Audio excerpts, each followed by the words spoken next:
നിൻ്റെ സ്വന്തം അച്ഛനല്ലേടാ, നിനക്കിപ്പോൾ പൈസ ചിലവഴിക്കാൻ വയ്യല്ലേ, ഇവിടെ ഇട്ടേക്കുക, ആശുപത്രി കൊണ്ടുപോകാതെ. ദുഷ്ടൻ. ഇത് കേൾക്കണമെങ്കിൽ അവൻ മനസ്സുകൊണ്ട് തയ്യാറെടുത്തിരിക്കണം. ഇങ്ങനെ പറയും, ഓൾമോസ്റ്റ് ഇന്നെവിറ്റബിൾ. ഒരു അമ്മാവനെയോ അമ്മാവയെയോ പ്രീതിപ്പെടുത്താൻ വേണ്ടി അച്ഛനെ കഷ്ടപ്പെടുത്തില്ല. അച്ഛൻ ഏറ്റവും നല്ലത് എന്താണോ അതേ ഞാൻ ചെയ്യൂ എന്ന് മനസ്സിൽ ഉറപ്പിച്ചാൽ അതിന് നേരിടാൻ എളുപ്പം. സ്വന്തം മരണത്തിനെപ്പറ്റി ചിന്തിക്കാൻ ഇപ്പോൾ ധൈര്യമുള്ള ആളുകളോട് ചോദ്യം. അത് ചെറുപ്പക്കാർക്ക് കുറച്ചുകൂടെ വിഷമമായിരിക്കും.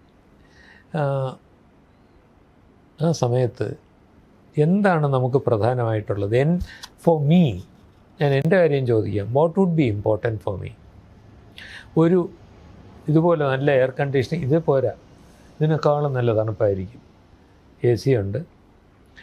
എൻ്റെ എല്ലാ ശരീര ഓർഗൻ്റെയും, ഹാർട്ടിൻ്റെയും, കിഡ്നിയുടെയും, ശ്വാസകോശത്തിൻ്റെയും ഒക്കെ പ്രവർത്തനം ഓരോ മിനിറ്റും അവിടെ ബ്ലീപ്പ് എന്ന് പറഞ്ഞാൽ. അപ്പോൾ 20 രോഗികളുണ്ട് ICU യൂണിറ്റാണെങ്കിൽ ഒരു ആവറേജ് ഒരു 100 ബ്ലീപ്പ് കേൾക്കാം. രാത്രിയും തമ്മിൽ പകലും തമ്മിൽ വ്യത്യാസമില്ല, ഏതാണ്ട് ഇതുപോലെ ഇരിക്കും. മനുഷ്യരുണ്ടോ? എന്തോ തലപ്പാവും മാസ്കും ഒക്കെ വെച്ച് ഏതോ അന്യഗ്രഹ ജീവികൾ ചുറ്റും ഇങ്ങനെ നടക്കും. ഒരു തൊണ്ടയിലേക്ക് ഒരു ട്യൂബ് ഇട്ടിരിക്കും, അല്ലെങ്കിൽ കഴുത്ത് തുളച്ചിരിക്കും. നമ്മുടെ ശ്വാസകോശത്തിൻ്റെ ഉൾവശം ശരീരത്തിൻ്റെ ഏറ്റവും സെൻസിറ്റീവായിട്ടുള്ളൊരു ഭാഗമാണ്. ഒരു പൊടി അകത്ത് പോയാൽ നിങ്ങളെങ്ങനെ ചുമയ്ക്കുമെന്ന് നിങ്ങൾക്കറിയാം. ഇതിനകത്തേക്ക് ഒരു ട്യൂബ് കയറ്റുകയാണ്, സക്ഷൻ ചെയ്യാൻ, ഫ്ലൂയിഡ് എടുത്ത് കളയാൻ. പ്രാണവേദനയാണ്. ഇതൊക്കെയാണോ എനിക്ക് വേണ്ടത്?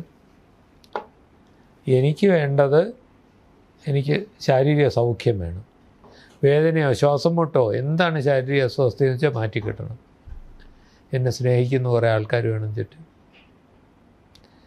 ആ സമയത്തും എന്നെ കെട്ടിപ്പിടിക്കാനോ ഒക്കെ ഒരാൾ വേണം. നെറ്റിയിൽ ഒരു ഉമ്മ തരാൻ ആൾ വേണം. കൊച്ചുമക്കളെ അകത്തേക്ക് കയറ്റുന്ന ഏതെങ്കിലും ICU യൂണിറ്റ് കണ്ടുണ്ടോ? അവരുടെ ഒരു ഉമ്മ കിട്ടുന്ന പോലെ എന്താ പ്രഷ്യസ് ആയിട്ടുണ്ടാവുക. പേടി തോന്നിയാൽ പിടിക്കാനൊരു കൈ വേണം. ഇതൊക്കെയല്ലേ ഏറ്റവും പ്രധാനം. ഇതിനെ എല്ലാത്തിനെയും സിസ്റ്റമാറ്റിക്കായിട്ട് എന്നിൽ നിന്ന് മോഷ്ടിക്കപ്പെടും. പകരം എനിക്ക് വിൽഫുള്ളായിട്ട് സഫറിങ് തരും. ഞാനിത് പലർക്കും ഇത് കേൾക്കുമ്പോൾ ദേഷ്യം വരുമെങ്കിലും ഞാൻ ശക്തിയുക്തം പറയുകയാണ്, ഈ ചെയ്യുന്നത് അനീതിയാണ്, തികഞ്ഞ അനീതിയാണ്. Assault and battery on the പേഴ്സണാണ്. അത് നമ്മൾ അങ്ങനെ കാണാൻ സാധിച്ചാൽ അതൊരു ക്രിമിനൽ കുറ്റമാണ് നടക്കപ്പെടുന്നത്. ടോട്ടലി അൺകോൺഷ്യസ് ആണെങ്കിൽ ഇല്ല. എവിടെയെങ്കിലും മെജോറിറ്റി ആൾക്കാർക്കും ഫീൽ ചെയ്യും, മെജോറിറ്റിക്കും ഫീൽ ചെയ്യും. ഒരു സെക്ഷൻ ഓഫ് ആളുകളുടെ കാര്യം മാത്രമാണ്. ഇതിപ്പം ലൈഫ് ഫുള്ളായി ജീവിച്ചു, ലൈഫിന്റെ ഒരു കുറച്ചൊരു എക്സ്റ്റൻഷന് വേണ്ടി നിൽക്കുന്ന ഒരാളുടെ കാര്യമാണ്. നേരെ മറിച്ച് ഒരു ലൈഫ് ത്രെറ്റനിങ് ആയിട്ടുള്ള അസുഖം വന്നു, ഈ സംവിധാനങ്ങൾ വഴി തന്നെയല്ല ഇവരുടെയൊക്കെ ലൈഫ് ICU കയറി രക്ഷപ്പെട്ട് തിരിച്ചു വരുന്നത്. അയ്യോ, പ്രധാനം ഞാൻ ICU ഉണ്ടെന്ന് വേണ്ടെന്നല്ലോ. അയ്യോ സോറി, ഞാൻ അങ്ങനെ. വെന്റിലേറ്റർ ആണെങ്കിലോ, വെന്റിലേറ്റർ വേണം പലപ്പോഴും. ഇപ്പം നാളെ എനിക്ക് 76 വയസ്സായി. ഒരു ആക്സിഡൻറ്റിൽ എൻ്റെ 6 വാരിയലിലൊടിഞ്ഞാൽ എനിക്കിപ്പോഴും ഞാൻ പറയും, ശരി കുറേ കാര്യങ്ങളോട് ചെയ്താൽ പറ്റിയേക്കും, വെന്റിലേറ്ററിൽ ഇട്ട്. കാരണം എനിക്ക് ഒരാഴ്ച കഴിഞ്ഞ് രക്ഷപ്പെട്ട് പോകാമെന്ന് ഒരു ഹോപ്പുണ്ട്. അങ്ങനെയുള്ള അവസ്ഥയിൽ അത് ചെയ്യണം, തീർച്ചയായിട്ടും ചെയ്യണം. അത് ഞങ്ങളുടെ ചുമതലയാണ് മെഡിക്കൽ സിസ്റ്റത്തിൻ്റെ. പക്ഷേ അത് എപ്പോഴും 100% അറിയാനൊക്കില്ല. ഓക്കെ, എന്നാലും ചാൻസ് ഉണ്ടോ? Reasonable chance. റീസണബിൾ എന്ന വാക്ക് ഞാൻ ഉപയോഗിക്കും. അവിടെ ക്വാണ്ടിറ്റേറ്റ് ചെയ്യാൻ വിഷമമാണ്. അതായത് ഇൻറ്റൻസീവ് കെയർ കൊണ്ട് റീസണബിൾ ക്വാളിറ്റി ഓഫ് ലൈഫ് തിരിച്ച് കിട്ടുമെന്നുണ്ടെങ്കിൽ അത് വാല്യുബിളാണ്, അത് ചെയ്യണം. ഇൻറ്റൻസീവ് കെയർ യൂണിറ്റിൽ അടച്ചു കൂട്ടണമെന്നോ വെൻറ്റിലേറ്റർ ഒന്നും പാടില്ലെന്നോ അല്ല പറയുന്നത്. അത് എനിക്കും വേണം, എൻ്റെ കുടുംബത്തിനും ആവശ്യമുണ്ടെങ്കിൽ വേണം. പക്ഷേ ചോദ്യമൊന്നും അതായിരുന്നില്ല. മരണം അനിവാര്യമെന്നുള്ള ഒരവസ്ഥയിൽ, ഉദാഹരണത്തിന് ഒരു മെറ്റാസ്റ്റാറ്റിക് ക്യാൻസർ, പലയിടത്തും പടർന്നു കഴിഞ്ഞ ക്യാൻസർ, 7 വർഷമായിട്ട് ഡിമെൻഷ്യയുമായിട്ട് കഴിയുന്ന ആൾ, മറവി രോഗം, അവർക്ക് ഓൾറെഡി ജീവിതം അല്ലെങ്കിൽ തന്നെ കഷ്ടപ്പാട്. അപ്പോൾ ഇതിന് ഈ മരണമെന്ന പ്രക്രിയ അല്പം വലിച്ചു നീട്ടാനാണ് അവിടെ ഇൻറ്റൻസീവ് കെയർ കൊണ്ടുള്ള ഒരേ ഒരു പ്രയോജനം. അത് പാടില്ല എന്ന് മാത്രമേ പറയുന്നുള്ളൂ. പിന്നെ ഒന്ന്, നമുക്ക് ഉറപ്പുണ്ടോ? അതെങ്ങനെ ഉറപ്പ് വരുന്നത്? നമ്മളിപ്പോൾ ഡോക്ടറും എൻജിനീയറുമായിട്ടുള്ള വ്യത്യാസം അതാ. നമുക്ക് പരിപൂർണമായിട്ട് മനസ്സിലാകാത്ത ഒരു മെഷീനാണ് അവിടെ ശരീരം. അവിടെ അൺസർട്ടൻറ്റി ഉണ്ടാകും. അൺസർട്ടൻറ്റി ഉള്ളപ്പോൾ അവിടെ എനിക്ക് നോക്കാം, നമുക്കൊന്ന് നോക്കാം എന്ന് തീരുമാനിക്കേണ്ടി വരും പലപ്പോഴും. അപ്പോൾ അതേസമയം എനിക്ക് 92 വയസ്സാണെങ്കിൽ ചിലപ്പോൾ എനിക്ക് നിങ്ങൾ ഇത്രയും കഷ്ടപ്പെടുത്തി എനിക്ക് കുറച്ചുകൂടെ കിടക്കണ്ട, ഈ ചെയ്യാനുള്ളതെല്ലാം ചെയ്തു, അത് എൻ്റെ അവകാശമാണ്. പക്ഷേ ഇവിടെ അത് ഞാൻ മാറ്റി നിർത്തുകയാണ്. അങ്ങനെയുണ്ടെങ്കിൽ എന്താണ് അവകാശം, എങ്ങനെ വേണം എന്നുള്ളതേ ഞാൻ പറഞ്ഞുള്ളൂ. പക്ഷെ അതിന് ഞാൻ അറിയണ്ടേ? 2019 ഈ communication with the patients and family എന്നൊരു വിഷയം നമ്മുടെ MBBS കരിക്കുലത്തിൽ ഇൻക്ലൂഡ് ചെയ്തു. 5 വർഷമേ ഉള്ളൂ. അതെന്താ അങ്ങനെയെന്ന് ചോദിച്ചാൽ, അയ്യോ എന്നോട് ചോദിക്കണ്ടേ, അത് വേറെ വല്ലരോടും ചോദിക്കണം എന്ന് പറയും.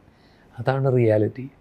അപ്പോൾ ഇത് ഞങ്ങൾ ഞാൻ ഈ പാലിയേറ്റീവ് കെയറിൽ വന്നിട്ടാണ് ഒരു സംസാരിക്കേണ്ടതിൻ്റെ രീതി, കേൾക്കേണ്ടതിൻ്റെ രീതി പഠിക്കുന്നത്.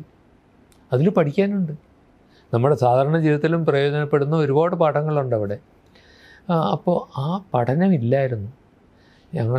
ഞാൻ ഡോക്ടർമാരുടെ ഭാഗത്ത് നിന്ന് ഡിഫെൻഡ് ചെയ്യട്ടെ, അത് ഞങ്ങളെ പഠിപ്പിച്ചിട്ടില്ല.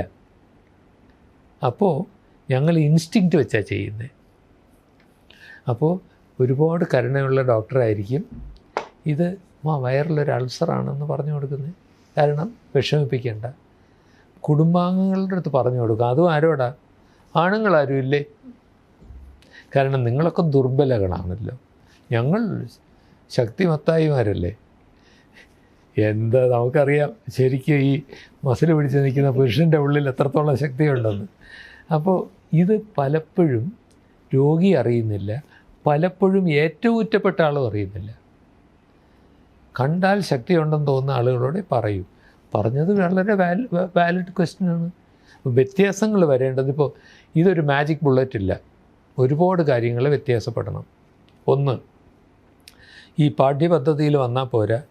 640 മെഡിക്കൽ കോളേജ്, 600+ മെഡിക്കൽ കോളേജുകളുണ്ട്. ഇവിടെ എല്ലാം ഇത് പഠിപ്പിക്കണം. Implementation gap is huge. ഞങ്ങളുടെ ഒരു പ്രധാന ആക്ടിവിറ്റിയാണ് ഇതിൽ ഫാക്കൽറ്റി ഡെവലപ്മെൻറ്റ് കോഴ്സ് എന്നാണ് പറയുന്നത്. ഞങ്ങൾ കുറേ എണ്ണം നടത്തിക്കൊണ്ടിരിക്കുക. മെഡിക്കൽ കോളേജിലെ ഫാക്കൽറ്റി ഇത് പഠിപ്പിക്കുക. അതൊരു പ്രധാന പണി. അവർ പഠിക്കണം എങ്ങനെ കമ്മ്യൂണിക്കേഷൻ എന്ന് പറയണം. ഇത് ഇൻഫർമേഷൻ എൻ്റെ അവകാശമാണെന്ന് അവർ അംഗീകരിക്കണം. സ്നേഹം 2 രീതിയിലാവാം. വളരെ സെൽഫിഷാവാം. എൻ്റെ അമ്മയെ വിട്ടുകൊടുക്കാൻ പറ്റില്ല, അമ്മയ്ക്കൊന്നും വരാൻ ഞാൻ സമ്മതിക്കില്ല, ഡോക്ടറെ എന്ത് ചിലവായാലും സാരമില്ല, അമ്മയെ രക്ഷിക്കുക. ഇപ്പോഴാണ് വെൻറ്റിലേറ്റർ എങ്കിൽ വെൻറ്റിലേറ്റർ. പക്ഷേ കുറച്ചുകൂടെ സെൽഫ്ലെസ് ലവ് ആണെങ്കിൽ, അയ്യോ അമ്മ എന്ത് കഷ്ടപ്പെടുന്നുണ്ടാവും, അമ്മയ്ക്ക് സമയമായെങ്കിൽ അമ്മ പൊക്കോട്ടെ എന്ന് വിചാരിക്കാൻ സാധിക്കും. ഇത് വിചാരിക്കാൻ സാധിക്കണമെങ്കിൽ ഈ ചർച്ച ഉണ്ടാവണം. ഇവർക്കിത് പരിചിതമായ സബ്ജക്റ്റ് ആവണം. ആ സമയത്ത് പെട്ടെന്ന് ഇതെല്ലാം കൂടെ ചിന്തിച്ചു കൂട്ടി ഒരു സൊല്യൂഷനാക്കാൻ വിഷമമാണ്. പലരും സൊസൈറ്റിയെ പേടിച്ചുകൂടിയാണ് പലരും പാരന്റ്സിനെ വെന്റിലേറ്ററിലേക്ക് വിടുന്നത്. വേണ്ടത്ര രീതിയിൽ നോക്കിയില്ലേ എന്നുള്ളൊരു പ്രശ്നമുണ്ടല്ലോ. ഇപ്പൊ റിലേറ്റീവ്സ് പറയുകയാണ് എന്നാ പിന്നെ വെന്റിലേറ്ററിലാക്കി കൂടെ എന്ന് ചോദിക്കുമ്പോൾ ശരി വേണ്ട, എൻ്റെ അച്ഛന് വെന്റിലേറ്ററിലാക്കണ്ട എന്ന് പറയാൻ പറ്റുന്ന മക്കളും ഉണ്ടാകട്ടെ. അത് ഉണ്ടാകുന്നത് എങ്ങനെയാണ്? ഇപ്പം നമ്മൾ ആക്ച്വലി ചെയ്യുന്ന കാര്യം പറയാം. ഈ തരം കാര്യങ്ങൾ ചർച്ച ചെയ്യുമ്പോൾ മക്കൾ ഒക്കെ പറഞ്ഞു, സമ്മതിച്ചു, ശരി അങ്ങനെയാണെങ്കിൽ മോശമാകുന്നെങ്കിൽ കംഫർട്ട് കെയർ മതി, നമുക്ക് ICU ഉണ്ടെന്നും വേണ്ട എന്നും മക്കളും ഭർത്താവോ ഭാര്യയോ ഒക്കെ കൂടെ തീരുമാനിച്ചു എന്ന് വിചാരിക്കുക. അപ്പോൾ ഞാൻ പറയും, ഈ ചർച്ച ഇതുപോലെ ഇരുന്ന് പറയുമ്പോൾ, പക്ഷെ ഒരു പ്രശ്നം പ്രതീക്ഷിക്കണം, എല്ലാവരും നിങ്ങൾ മനസ്സിലാക്കിയതുപോലെ മനസ്സിലാക്കിയെന്ന് വരില്ല. ഒരമ്മാവനോ ഒരു അമ്മായിയോ ആരെങ്കിലും വന്ന് ക്രൂരമായിട്ട് ചിലപ്പോൾ സംസാരിക്കും. എടാ നിൻ്റെ സ്വന്തം അച്ഛനല്ലേടാ, നിനക്കിപ്പോൾ പൈസ ചിലവഴിക്കാൻ വയ്യ അല്ലേ, നീ എല്ലാം കൂടെ കെട്ടിപ്പിടിച്ചുകൊണ്ടിരുന്നോ, ഇവിടെ ഇട്ടേക്കുക, ആശുപത്രി കൊണ്ടുപോകാതെ. ദുഷ്ടൻ. ഇത് കേൾക്കണമെങ്കിൽ അവൻ മനസ്സുകൊണ്ട് തയ്യാറെടുത്തിരിക്കണം. ഇങ്ങനെ പറയും, ഓൾമോസ്റ്റ് ഇന്നെവിറ്റബിൾ. ഇത്രയും ടഫായിട്ടല്ലെങ്കിലും പറയും. കുറച്ചുകൂടെ മുനവച്ച് നല്ല ഭംഗിയായിട്ട് പറഞ്ഞൊന്നും വരും. അവിടെ അതിനെയും നേരിടാൻ നമ്മൾ ഇവരെ പ്രിപ്പയർ ചെയ്തില്ലെങ്കിൽ വിഷമം. അത് പ്രധാനമാണ്. അപ്പോൾ നമുക്കൊരു തീരുമാനം, നിങ്ങൾ 3 പേരും ഉണ്ടല്ലോ, നിങ്ങളൊരു തീരുമാനം, ഉറച്ച തീരുമാനം ഇപ്പോൾ എടുക്കണം. ഇങ്ങനെയുള്ള ഒരു അമ്മാവനെയോ അമ്മാവയെയോ പ്രീതിപ്പെടുത്താൻ വേണ്ടി അച്ഛനെ കഷ്ടപ്പെടുത്തില്ല. അച്ഛന് ഏറ്റവും നല്ലത് എന്താണോ അതേ ഞാൻ ചെയ്യൂ എന്ന് മനസ്സിൽ ഉറപ്പിച്ചാൽ അതിന് നേരിടാൻ എളുപ്പമുണ്ട്. ഈ ലിവിംഗ് വില്ലിന് ഏജ് ബാരിയർ എന്തെങ്കിലും ഉണ്ടോ? അതായത് ഇത്ര ഏജിന് മുകളിൽ അങ്ങനെ? അല്ല, അഡൾട്ട് ആയിരിക്കണം ഓഫ് കോഴ്സ്. ആണ് അല്ല, എബോവ് 60 എബോവ് 70 അല്ലല്ല, ഞങ്ങൾ പറയും ദ ഏർലി ഇറ്റ് ആണ് ദ ബെറ്റർ. കാരണം ഒന്നാമത് എന്നാണ് മനുഷ്യന് വല്ലതും വരുന്നതെന്ന് അറിഞ്ഞുകൊണ്ട്, രണ്ടാമത്തെ കാര്യം ഇതിനെപ്പറ്റി ചിന്തിക്കാനൊരു അവസരവും കൂടെ. ഇതിനകത്ത് പലപ്പോഴും ഈ ബ്ലഡ് റിലേഷനകത്തും ഇമ്മീഡിയറ്റ് റിലേറ്റീവ്സിനകത്തും ഉണ്ടാകുന്നതെന്ന് പറഞ്ഞാൽ, ഇപ്പം അമ്മയെ ചികിത്സിക്കാൻ കൊണ്ടുപോയില്ല, അല്ലെങ്കിൽ അച്ഛനെ ഹോസ്പിറ്റലിൽ കൊണ്ടുപോയില്ല, ഒന്നും ചെയ്തില്ല എന്ന് പറയുമ്പോൾ അതൊരു സോഷ്യൽ ബോയ്ക്കോട്ടിലേക്ക് വരും. പലപ്പോഴും വിവാഹം, മറ്റ് ചടങ്ങുകൾ, ഇതിലൊക്കെയാണ് ഈ ബന്ധങ്ങൾ നിലനിൽക്കുന്നത്. അപ്പോൾ ഇവൻ അങ്ങനെയാണ് അല്ലെങ്കിൽ അവൾ അങ്ങനെയാണ് എന്ന് പറഞ്ഞ് ബോയ്ക്കോട്ട് എന്ന് പറയുന്നൊരു സാധനമുണ്ട്. അപ്പം അയാൾ സ്വയം ഇതിനെക്കുറിച്ച് ബോധവൽക്കരിക്കപ്പെടുക മാത്രമല്ല അതിൻ്റെ ഇഷ്യൂ, അയാളുടെ ചുറ്റുമുള്ളവർ എന്ന് പറയുന്നത് ഇതിന് പുറത്താണ്. അതൊരു വലിയ ഇഷ്യൂ അല്ലേ? തീർച്ചയായിട്ടും. ഇതൊന്നും എല്ലാ പ്രശ്നങ്ങളും പരിഹാരമൊന്നും ആവുന്നില്ല. പക്ഷേ ഒരാൾ, ഇപ്പോൾ ഇത് എൻ്റെ ജീവിതം, എനിക്ക് ഏറ്റവും കൂടുതൽ അവകാശമുണ്ട്. എനിക്ക് തീരുമാനമെടുക്കാൻ വയ്യാതാകുമ്പോഴോ എൻ്റെ ഭാര്യയും മക്കളും. നെക്സ്റ്റ് ഓഫ് കിന്നാണല്ലോ തീരുമാനിക്കേണ്ടത്. ഈ നെക്സ്റ്റ് ഓഫ് കിന്നിനെ ഒന്നിച്ച് തീരുമാനമെടുക്കുകയും പറ്റുമ്പോൾ ഈ മറ്റ് എക്സ്റ്റേണൽ പ്രഷറിനെ നേരിടാൻ കുറച്ചുകൂടെ എളുപ്പമുണ്ടാകും. ഓരോ പ്രാവശ്യം പറയും ഇങ്ങനെ നമ്മൾ ചർച്ച ചെയ്തതാണ്, ഇത് മതി എന്ന് പറഞ്ഞാൽ അപ്പോഴേക്കും പ്രശ്നം വരും. അവന് കാശ് ലോകം വയ്യ, എല്ലാം കൂടെ പിടിച്ചെടുത്ത് വെച്ചേക്കുന്നു എന്ന് പറഞ്ഞെന്ന് വരും. ഇത് കുറച്ചുകൂടെ ബുദ്ധിമുട്ടുണ്ടാകുന്നത് താങ്കൾ പറഞ്ഞ വേറൊരു പ്രശ്നമുണ്ട്. ഇവർ തമ്മിൽ അഭിപ്രായം ഏൽക്കുകയില്ല. നേരത്തെ തന്നെ ചിലപ്പോൾ ഉടക്കുകളുണ്ടാകും. അപ്പോൾ അത് പണ്ടേ ഇങ്ങനെ അവൻ്റെ കാര്യം, അച്ഛൻ ചാവുന്നേ ചത്തോട്ടെ, ഈ ഉടക്ക് വരും. ഇതിനൊന്നും ഞാൻ ഈ പറഞ്ഞ ഒന്നും ചിലപ്പോൾ സൊല്യൂഷൻ ആവില്ല. അവിടെ ഫാമിലിയിൽ മീഡിയേഷൻ നടന്നാലേ പറ്റൂ. അവരെ ഒന്നിച്ച് കൊണ്ടുവരാൻ ഒരിക്കലും പറ്റിയില്ലെന്ന് വരും. ഒന്നിച്ച് കൊണ്ടുവന്നില്ലെങ്കിൽ ഈ വ്യക്തി കഷ്ടപ്പെടും എന്നുള്ളത് മറക്കും. കാരണം ഡോക്ടറുടെ അടുത്ത് കുടുംബം ഒറ്റക്കെട്ടായിട്ട് പറയുന്ന തീരുമാനത്തിനേ പ്രസക്തി ഉണ്ടാവും. ഇല്ലെങ്കിൽ ഡോക്ടർ വിചാരിക്കും നമ്മൾ റിസ്ക് എടുക്കണ്ട, ഞാൻ തൽക്കാലം വെന്റിലേറ്റർ ഇടുക, നിങ്ങൾ ഒന്നിച്ച് തീരുമാനിച്ചിട്ട് പറഞ്ഞു എന്നാവും അവർ പറയുക.